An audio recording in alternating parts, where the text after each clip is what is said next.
ఒక వ్యవస్థ ఏర్పడుతుంది. ఎవరు అప్లై చేసుకోకుంటే ₹1 కూడా రాదు.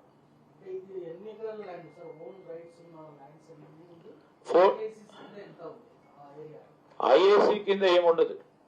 ఐఏసీ వారికి అమ్మేసి వారి సొంత ల్యాండ్లు, సొంత ల్యాండ్కు సంబంధించి మరి 4,740 acres ప్లాటెడ్ ఏరియా, మొత్తం భూమి 9,292 ఎకరాలు. అంటే దాంట్లో రోడ్లు ఉంటాయి, డ్రైన్స్ ఉంటాయి, కామన్ ఫెసిలిటీస్ ఉంటాయి. కానీ plotted area is about 4,400 acres.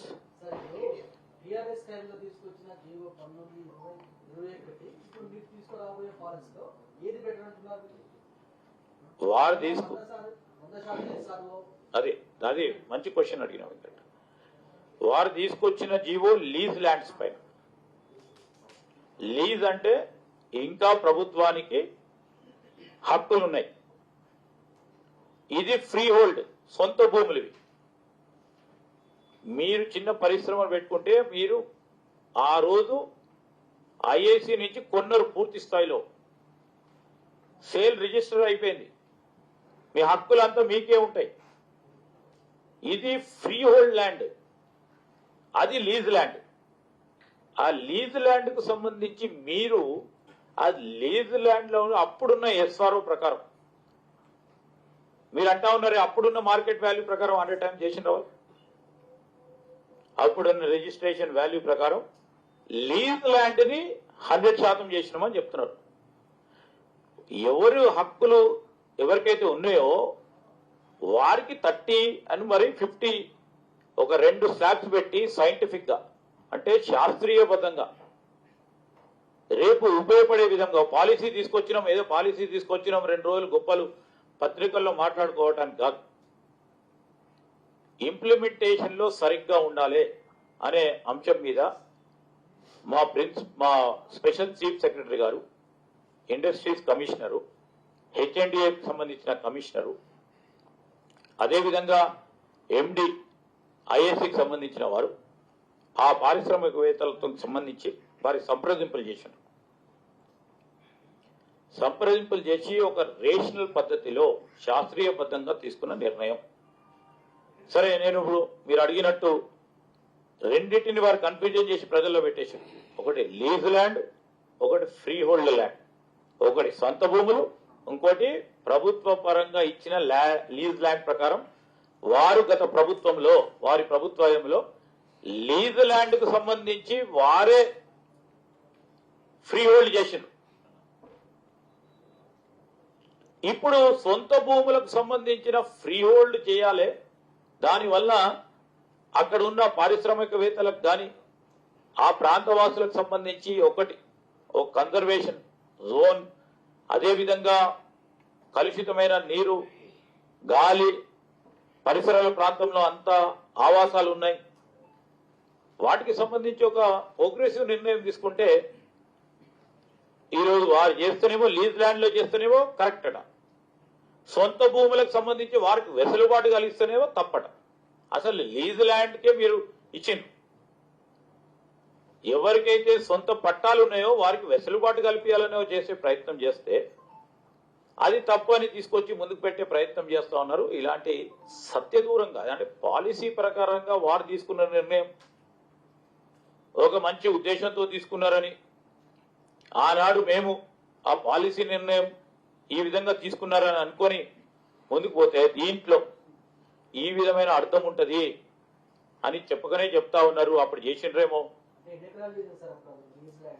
Lease land మొత్తం ఆజమాబాద్ ఏరియాకు సంబంధించి వీటన్నిటికి సంబంధించి దాదాపు 100-200 ఎకరాలు ప్రధానమైన సమస్య. దాంతో పాటు అనేక ఐటీ పార్క్స్ లలో గ్రిడ్ పాలసీ కింద చేశారు. గ్రిడ్ పాలసీ కింద 2 ఎకరాలు, 12 ఎకరాలు ఇట్లా కూడా దాదాపు 100-200 ఎకరాలు చేశారు. సో ఈ గ్రిడ్ పాలసీని తీసుకొచ్చిండ్రు. ఆ గ్రిడ్ పాలసీ తీసుకొచ్చినప్పుడు కూడా ఈరోజు developers and the real estate industry association have suggested for certain relaxation amendments to the grid policy అని కూడా వాళ్ళు ఇచ్చారు. సో స్టేక్ హోల్డర్స్ తో కూడా వారు అభిప్రాయాలు తీసుకున్నారని చెప్పారు.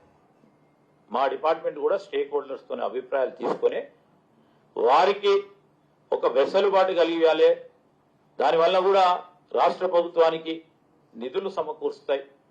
దానివల్ల మరి అన్ని రీత్యా ఈ నగరంలో ఉంటున్న వారికి మంచి వాతావరణంతో కూడుకున్న ఆవాసాలు ఏర్పాటు చేసే అవకాశం ఉంటుందని ఒక మంచి ఉద్దేశంతో పోతా ఉన్నప్పుడు దాన్ని కలుషితం చేయాలి, ఆ పాలసీని ఏ విధంగా ఇంప్లిమెంట్ చేయకూడదు, మీరు దీంట్లో పాల్గొనొద్దు అని నేరుగా చెప్తే ఇది కరెక్టా అని అడుగుతా ఉన్నాం.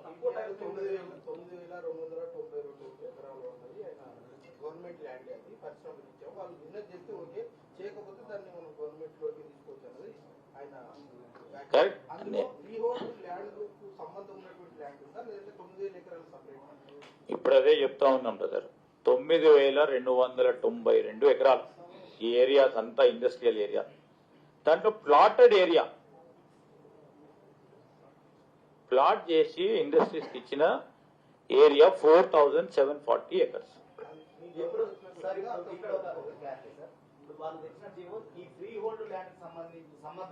లేదు, అస్సలు లేదు. లీజ్ హోల్డ్ కి సంబంధించిందే. ప్రభుత్వ పరంగా ఇంకా హక్కులు ఉంటాయి, లీజ్ ఉంటాయి.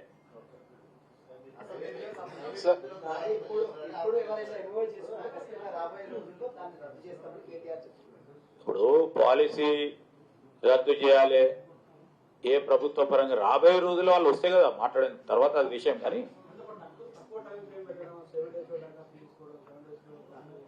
7 days లో దరఖాస్తులు కాకుండా ఉంటే ఫస్ట్ ఒక విధానపరమైన నిర్ణయం 7 days లో తీసుకోవచ్చు. మొత్తం మేము పూర్తి స్థాయిలో అన్ని తీర్ల రెడీ ఉంటే 2 days లో కూడా తీసుకోవచ్చు. ఏముందట్లా? ఇప్పుడు అన్ని సూచించింది ఒక సిస్టమాటిక్ గా సైంటిఫిక్ వేలో తీసుకొని సూచించడం జరిగింది. 15 days లో తీసుకుంటే వారు చెప్పిన మాటలు ఉల్టా అయితే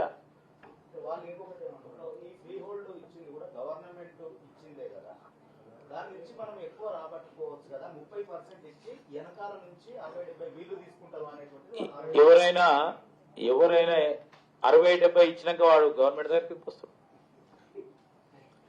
ఈక్వల్ గా ఇప్పుడు సింపుల్ లాజిక్, ఎవరైనా కానీ వారు చేసే వాణిజ్యం వ్యాపార పైన 2 రూపాయలు సాధించాలని ఆలోచన చేస్తారు ఈ వెసులుబాటుతో.